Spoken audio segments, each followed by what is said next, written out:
Lord, I worship you.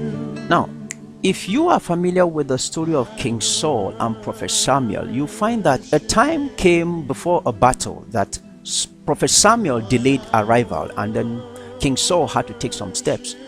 We may call it a proactive action, steps. But with God, He doesn't act under pressure.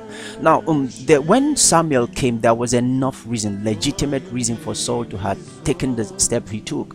But you see, God didn't consider those to be legitimate enough to disobey. Now, why am I saying this thing? Because there was pressure from the people and from the enemy right before him. So Saul had to take a step.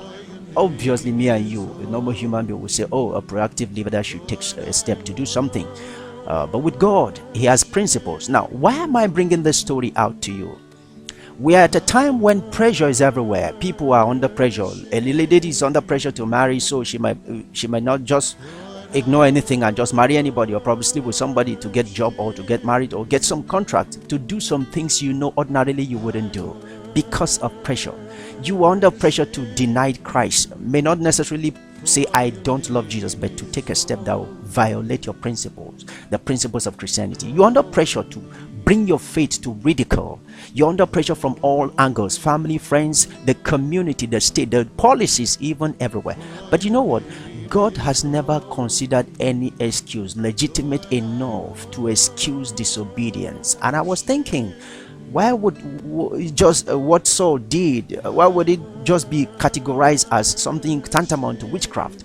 Now, you see, with God, disobedience is a grievous thing.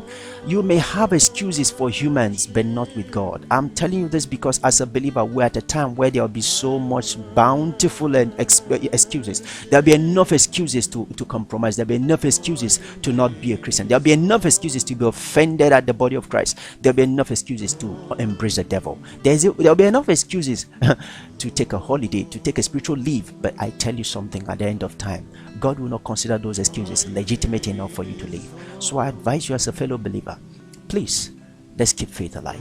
Let's keep it on. There's a God that is willing to help. I'll see you next time. For your name is holy.